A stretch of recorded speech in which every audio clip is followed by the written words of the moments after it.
Shalom.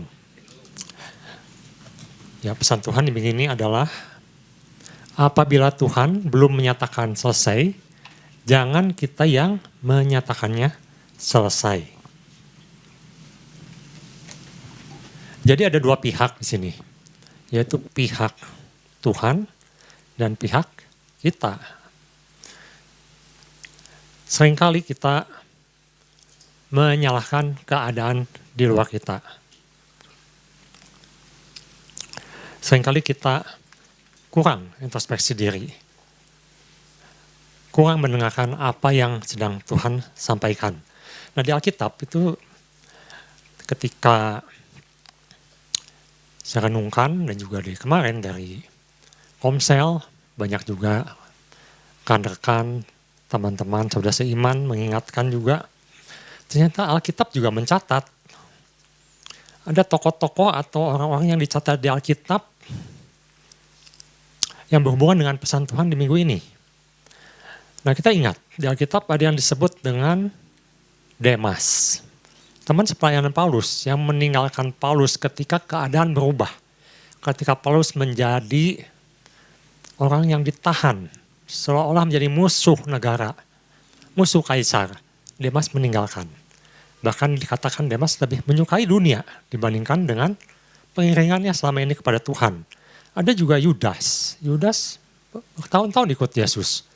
Tapi karena uang, karena cinta uang, dia tinggalkan Yesus. Nah, tapi maksudnya di pesan ini bukan orang seperti itu, bukan tokoh seperti itu yang meninggalkan iman, yang meninggalkan kepercayaannya. Bukan itu maksudnya di sini. Yang dimaksud di sini adalah orang-orang atau kita sebagai umat Tuhan yang Bapak Gembala sampaikan udah mulai kurang semangat. Sudah mulai malas, sudah mulai kehilangan daya juang, sudah mulai tawar hati. Dan kecenderungannya adalah menyalahkan apa yang di luar dirinya. Menyalahkan orang lain, menyalahkan keadaan. Di Alkitab juga ada tokoh-tokoh yang mengalami, bahkan Nabi Tuhan mengalami kecapaian atau lelah. Seperti misalnya kita ingat ada Elia. Seorang nabi yang dicatat sebagai nabi yang luar biasa. Bahkan Yesus waktu menanyakan pada murid-muridnya, siapakah aku ini menurut masyarakat? Ada yang menjawab, Elia. Karena Nabi Elia itu dimasukkan dalam seorang nabi yang besar, yang bisa mendatangkan hujan, yang bisa mendatangkan kekeringan, yang punya power, punya kuasa Tuhan dinyatakan dengan membunuh beratus-ratus nabi Baal. Begitu giat dalam Tuhan, tapi dia bisa mengalami yang namanya burnout, capek, bahkan takut. Ada ketakutan, muncul ketakutan ketika harus menghadapi yang namanya Isabel atau istri Ahab. Ingin mundur, ingin mulai, udah tinggalkan, Tuhan ganti aja dengan orang lain. Tapi kita lihat, sebelum Elia dipanggil Tuhan, diangkat ke surga, Tuhan kasih 3 tugas terakhir. Dengan kata lain, harus finish dulu, harus selesai tugasnya. Kita juga mengingat ada yang namanya Yunus, yang lari dari panggilan Tuhan. Apa yang Tuhan lakukan? Tuhan tarik kembali, panggil kembali. Mengapa? Karena Yunus harus menyelesaikan tugasnya. Jadi kita lihat di sini, masuk pesan Tuhan di sini adalah bukan seperti Demas atau Yudas, tetapi kita lihat bahwa Tuhan ingin anak-anaknya selalu selesai, finish, menyelesaikan setiap panggilan, setiap tugas masing-masing. Ada juga yang meninggalkan karena takut, karena tidak siap menghadapi. Seperti misalnya Yohanes Markus, dibawa oleh Barnabas, teman sekan Paulus, yang dianggap orang ini punya potensi, di mana dia melihat ibunya begitu melayani Tuhan luar biasa, yang namanya Maria, menyediakan tempat, menyokong pelayanan, begitu luar biasa pelayanannya. Tapi rupanya Yohanes Markus tidak siap, dan dia meninggalkan Paulus. Dan Paulus sempat marah. Tapi kita lihat di akhir hidup Paulus melihat ada perubahan yang luar biasa di Yohanes Markus. Dan dia katakan bahwa Yohanes Markus menjadi penguat bagi Paulus. Jadi kita lihat semua tokoh di Alkitab yang sungguh-sungguh dalam Tuhan itu harus menyelesaikan tugasnya, perlombaannya. Nah, ini yang diingatkan oleh Paulus di minggu ini. Bahwa semua harus diselesaikan. Jadi jangan mengambil kesimpulan sendiri bahwa kayaknya saya sudah waktunya, sudah selesai tugasnya. Tentunya Bapak juga mengingat ada tokoh yang namanya Abraham. Abraham sempat berpikir bahwa rupanya janji Tuhan sudah digenapi menurut Abraham. Ketika dia mendapatkan anak dari seorang hamba yang namanya Hagar. Tapi Tuhan ingatkan, belum selesai. Abraham, kamu salah, belum selesai. Karena yang Tuhan inginkan adalah keturunan dari Sarah sebagai, yaitu Ishak sebagai anak perjanjian. Nah kadang-kadang kita juga bisa ada di pihak seperti itu, merasa sudah selesai tugas saya. Apa yang saya inginkan, apa tujuan yang saya ingin capai, sudah dapat, sudah selesai. Jadi di sini bisa juga menyangkut di zona nyaman, di mana kita anggap udah beres. Tapi Tuhan bilang, belum beres. Bahkan ini menyangkut suatu pilihan. Kita ingat ada 2,5 suku Israel yang menganggap tujuannya sudah selesai. Ketika mereka mau masuk Kanaan, mereka melihat Gilead, mereka melihat Basan. Wah, tanahnya subur, tanahnya luar biasa. Bagi mereka ini Kanaan buat mereka. Tapi Tuhan ingatkan, bukan ini. Kanaan itu kamu harus menyeberang, kamu harus berjuang, kamu harus membasmi semua suku-suku di Kanaan. Itu yang Tuhan suruhkan. Tapi rupanya 2 suku ini melihat di sini pun sudah cukup. Saya sudah puas, saya sudah mencapai tujuan akhir. Nah, kita tahu itu bukan tujuan Tuhan. Mungkin secara dunia kita bisa melihat apa salahnya. Tanahnya subur, kubunya kuat, berbenteng. Bahkan Alkitab mencatat tanah Basan dan Gilead itu adalah tanah-tanah terbaik di daerah Israel itu. Daerah dekat Israel, daerah Timur Tengah situ. Tanah terbaik. Apa salahnya? Tapi Tuhan katakan bukan Basan, bukan Gilead. Kanaan yang harus dimasuki. Nah, Tuhan ingatkan, jangan sampai kita seperti 2,5 suku Israel ini. Di mana Tuhan punya tujuan untuk kita anggap, Tuhan, saya sih sudah beres, sudah selesai. Ini kan baik, ini kan oke. Masih melayani, ya. Bukan berarti meninggalkan Tuhan, tapi semangatnya sudah mulai kendor. Nah, mari kita lihat apa sebenarnya yang menjadi pandangan yang benar yang Paulus sampaikan.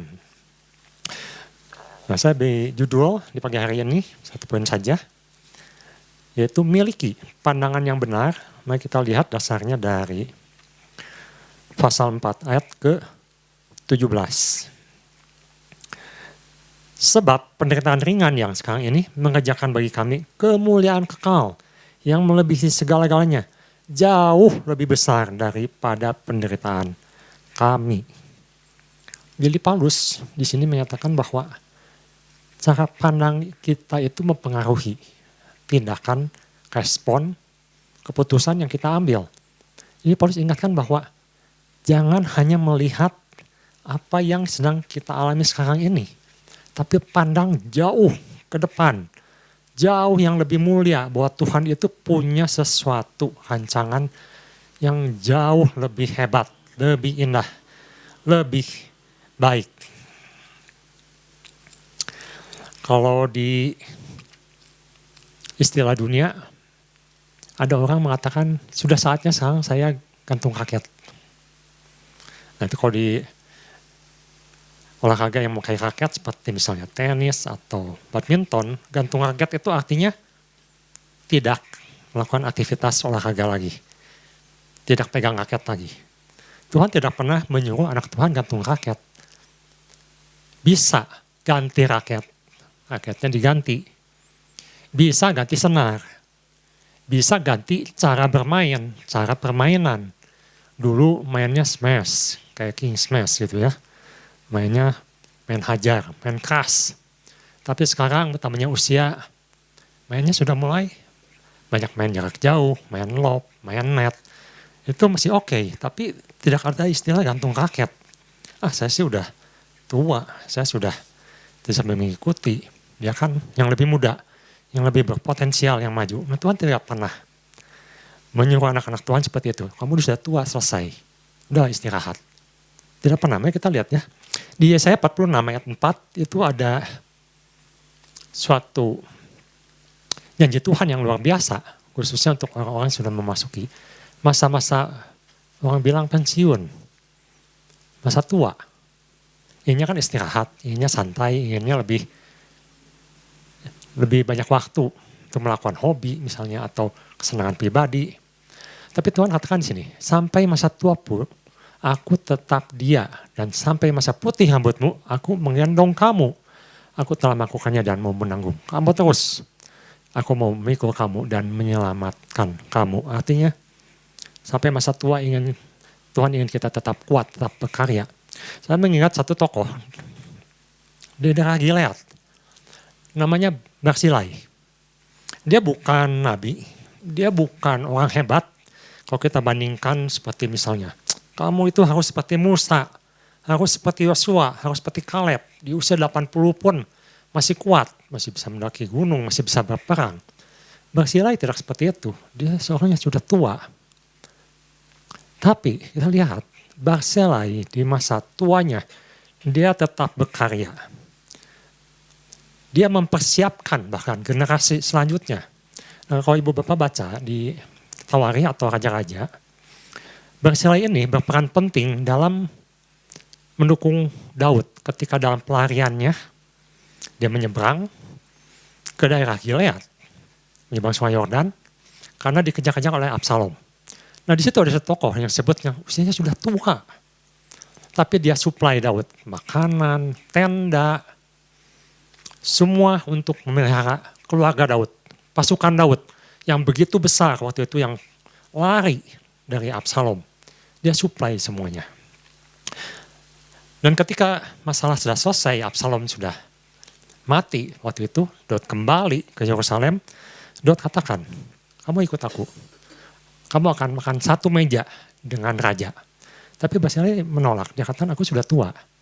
Tapi anakku yang namanya Kimham, pakai dia. Dia masih muda, dia masih punya masa depan yang cerah, bisa membantu raja. Dan kita lihat sebelum Daud meninggal, dia pesan ke Absalom, jangan lupa, ini yang anaknya Barsilai ini loh. Kamu harus ingat ya, kamu harus ingat ketika aku dikejar-kejar, dia yang menyokong, mendukung. Raja Salomo maksudnya, melakukan janji Daud. Dan anaknya Barsilai itu makan satu meja. Bahkan kalau Alkitab mencatat bahwa keturunannya menjadi kalangan di istana, termasuk memiliki peran yang penting dalam istana. Nah, kita lihat bahwa Barsilai meskipun sudah tua, dia punya hikmat. Dan dia terus berkarya. Dia bisa melihat kebenaran. Dia bisa memandang dan dia mendukung kebenaran itu. Jadi kita bisa lihat sebenarnya usia bukan satu alasan. Dan kita lihat bahwa mengapa Paulus mengingatkan bahwa kita harus punya pandangan yang benar. Karena kita lihat di ayat ke-18, Paulus mengingatkan bahwa kami atau Paulus dan rekan-rekan sekerja tidak memperhatikan yang kelihatan, melainkan yang tidak kelihatan, karena yang kelihatan adalah sementara, sedangkan yang tak kelihatan adalah kekal. Paulus melihat jauh ke depan, ada pengharapan yang Tuhan berikan, ada karya Tuhan yang harus kita kerjakan. Bahkan dia tadi, yang ayat 17 katakan bahwa penderitaan pun atau tantangan apapun yang sekarang sedang dihadapi, itu tidak bisa membatasi apa yang harus kita kerjakan ketika Tuhan sudah mempercayakan misalnya pelayanan, mempercayakan keluarga, mempercayakan pekerjaan. Itu harus selesaikan sampai selesai. Kapan selesai? Kemarin kita juga sempat membahas, kalau misalnya sampai finish. Sampai Tuhan panggil kita kembali ke rumah Bapa. Jadi tidak ada istilah gantung rakyat sebenarnya di dalam pengiran kita kepada Tuhan. Yang ada itu karena ya tadi, alasan-alasan tadi. Karena sudah merasa nyaman, karena takut, karena sudah malas, karena sudah merasa tua, karena merasa macam-macam. Kebanyakannya menyalahkan situasi di luar kita. Nah, bagaimana kalau gitu? Supaya kita bisa kuat. Di ayat 16, Paulus mengingatkan, sebab itu kami tidak tawar hati, meskipun manusia lahirnya kami makin merosot, namun manusia batinnya kami dibaharui hari sehari ke sehari. Di sini ada satu yang menarik, di mana kita mungkin tahu, dan sudah dijelaskan juga oleh Bapak Gembala dan juga rekan pengkhotbah, daging itu punya batasan. Daging itu sangat terbatas. Kita semakin tua, semakin berumur, semakin terasa berbeda ketika dibandingkan suatu muda. Tapi Paulus mengingatkan bahwa baik yang muda maupun yang sudah berusia, sebenarnya yang harus dilatih, dikuatkan hari demi hari itu adalah batinnya atau rohani. Itu lebih penting dibandingkan dengan jasmani. Bukan artinya jasmani tidak penting, tapi yang lebih utama itu adalah sebenarnya kerohanian. Itu yang akan menguatkan jiwa, yang akan menguatkan tubuh sebenarnya. Jadi kalau disebutkan apakah cukup ibadah 1 kali 1 minggu, Paulus jelaskan setiap hari, bukan 1 kali 1 minggu. Tidak cukup 1 kali 1 minggu. Artinya hari demi hari, setiap hari harus dikuatkan. Bagaimana caranya? Untuk saya pribadi, itu bisa macam-macam. Tapi yang terutama ketika membaca firman atau mendengarkan firman. Kita mendengarkan kesaksian, ketika mendengarkan suatu pergerakan yang Tuhan sedang lakukan. Ada semangat yang muncul kembali, ada kekuatan kembali. Nah, kita di sini juga ada komsel. Di komsel kita diingatkan kembali, di pertengahan minggu, diingatkan kembali, dikuatkan kembali. Ada doa pengurapan, kita diurapi kembali. Ada doa syafaat, diingatkan kembali, terlibat kembali. Ada doa pagi, setiap pagi, disediakan dari Selasa sampai Jumat, itu akan menguatkan. Karena kalau hanya seminggu sekali, maka kita akan lebih banyak dikuasai oleh lingkungan. Kadang-kadang kita lupa bahwa kita tuh masih ada tugas, bahwa masih ada Tuhan yang beserta kita. Dan harus tertanam jelas, ada komunitas yang saling mendoakan, saling menguatkan ketika kita sedang lemah, kita sedang mulai menjauh, mulai malas. Tapi dari semuanya itu, dari ayat 16, 17, 18, Paulus mengingatkan, ingat, sebenarnya kita ini adalah orang-orang yang sudah ditebus, itu semua karena anugerah. Kalau kita bisa sadar bahwa semuanya ini adalah anugerah, maka kita sebenarnya tidak bisa menuntut Tuhan. Kita tidak bisa hanya mementingkan diri kita sendiri. Karena semuanya hanya anugerah. Apakah Elia hebat? Elia hebat, tapi itu juga anugerah Tuhan. Elia hanya melakukan apa yang Tuhan suruhkan. Apa Paulus hebat? Paulus hebat, tapi Paulus juga hanya mengajarkan apa yang Tuhan suruhkan. Bahkan Paulus ingatkan, semuanya ini hanya anugerah. Semuanya hanya didapatkan karena Kristus. Lalu Paulus ingatkan jangan lemah, jangan hilang semangat, jangan merasa ditinggalkan, jangan merasa takut karena persekusi. Zaman sekarang itu gimana keadilan sudah mulai menggeser jauh sekali. Orang benar bisa ditekan, bisa disalahkan. Orang yang gak benar malah dianggap benar. Ya, sudah terbalik-balik. Sudah tidak bisa diharapkan dunia ini. Sudah begitu kacau. Tapi Paulus ingatkan, jangan karena itu semua kita malah menjadi mundur, malah menjadi tidak semangat. Karena Tuhan katakan, aku beserta engkau sampai masa tua, sampai putih rambutmu, sampai selesai tugasnya. Seperti atlet itu berlatih setiap hari. Setiap hari atlet itu bisa menangkap persis seperti yang Paulus sampaikan. Makanya Paulus seringkali memakai perumpamaan seperti atlet. Karena atlet itu mau bertanding atau tidak bertanding, setiap hari berlatih. Untuk bisa suatu hari nanti bertanding atau menghadapi pertandingan, sudah siap. Jadi tidak ada istilah latihannya seminggu sekali, sebulan sekali, bahkan ada yang setahun sekali. Tidak seperti itu. Setiap hari dikuatkan, setiap hari dikuatkan. Nah, saya ada mengingat bahwa dalam kita melihat setiap rancangan Tuhan yang Tuhan sudah berikan, dan bahwa kita tuh sebenarnya ada tugas. Di mana tugas ini harus kita tanamkan bahwa Tuhan memberikannya pada setiap kita, setiap orang. Mungkin bisa ditampilkan. Ibu Bapak masih ingat ya, ada buku yang sangat terkenal dari Rick Warren yang namanya Purpose Driven Life.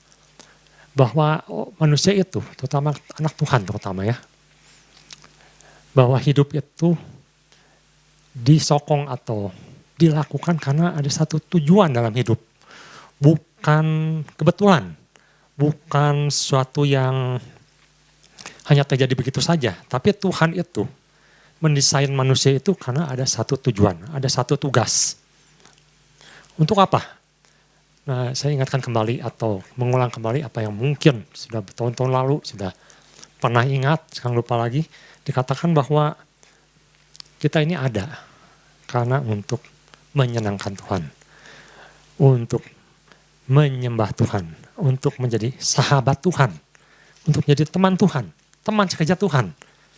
Itu tujuan Tuhan menciptakan Adam.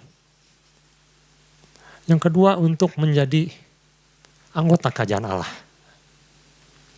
Satu komunitas. Yang ketiga adalah untuk menjadi seperti Kristus.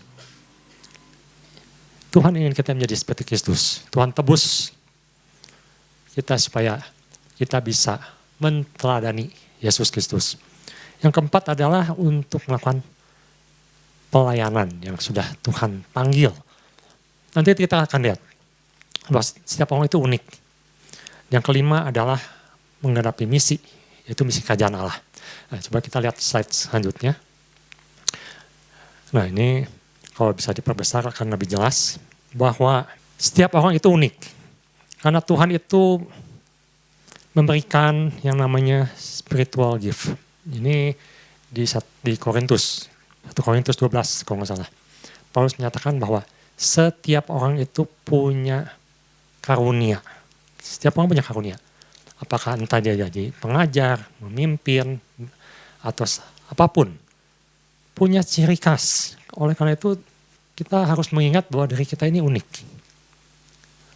Bukan artinya tanpa kita tidak bisa, bukan. Tapi diri kita ini unik. Dan Tuhan tempatkan kita itu tidak salah.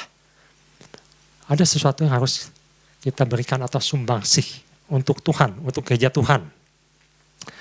Yang kedua bahwa kita itu harus punya gairah untuk melakukan suatu pelayanan bagi Tuhan. Pelayanan dimanapun. Untuk anak-anak, jika bebannya di anak-anak, di sosial, atau di misi, ataupun di pelayanan apapun. Karena Tuhan sudah berikan satu pergerakan dalam hati kita untuk melakukannya. Dan itu akan menguatkan. Akan menguatkan kita ketika kita melakukan tugas atau apa yang Tuhan sudah tetapkan untuk kita. Yang ketiga, bahwa setiap orang itu diberikan kemampuan atau keahlian.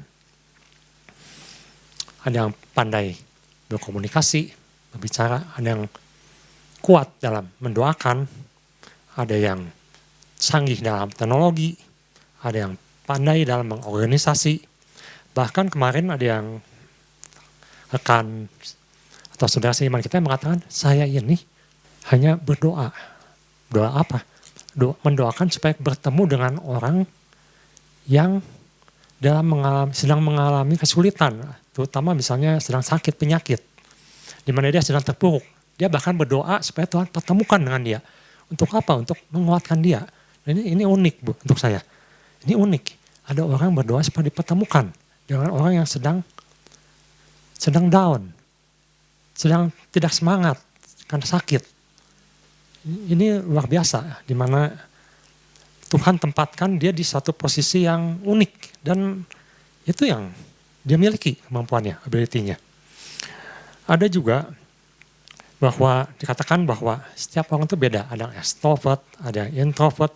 Jadi kita tidak bisa menghakimi seorang jika dia bawaannya pendiam. Ada yang bawaannya suka bertemu dengan orang, suka mengobrol, suka berkomunitas, maksudnya berkomunitas itu suka rame-rame gitu. Ada yang lebih suka kelompok kecil, ya kita tidak bisa memaksakan, tapi semuanya itu adalah untuk sama-sama melayani. Tidak bisa dibatasi dengan personality. Dan yang kelima dikatakan bahwa setiap orang itu punya pengalaman unik, pengalaman hidup. Dan itu bisa membantu dia dalam melayani Tuhan. Nah jadi kita bisa lihat sini, ketika kita diingatkan kembali, sebenarnya setiap kita itu punya fungsi. Di setiap usia, di setiap tempat yang Tuhan tempatkan. Jadi pagi hari ini saya mengajak kita kembali, saya, ibu, bapak, saudara, ingat dalam Tuhan itu nggak ada istilah gantung raket. Ganti raket boleh, ganti senar boleh, ganti gaya permainan boleh. Tapi nggak ada istilah gantung raket. Dan kita tahu bahwa banyak tokoh-tokoh Alkitab juga sempat mengalami hal-hal yang kita sedang alami. Tapi Tuhan katakan, ingat, semuanya harus diselesaikan sampai selesai. Nah itu yang harus kita tanamkan, dan biar Roh Kudus yang terus menguatkan kita. Ingat bahwa sebenarnya gereja juga sudah menyediakan semuanya. Sebenarnya menyediakan semuanya. Tinggal kitanya apakah mau memakai setiap tempat, fasilitas yang Tuhan sudah berikan. Apa kita mau membangun diri atau mau mengasihani diri itu. Nah, saya harapkan semua kita bangkit terus berkobar-kobar, karena keadaan dunia tidak semakin baik, dan saya yakin bahwa Tuhan punya tugas untuk kita masing-masing. Tuhan tempatkan kita masing-masing dengan talenta masing-masing, dengan tugas masing-masing, dengan kemampuan masing-masing, menjadi satu kesatuan untuk berkarya, untuk melayani Tuhan. Tuhan Yesus memberkati.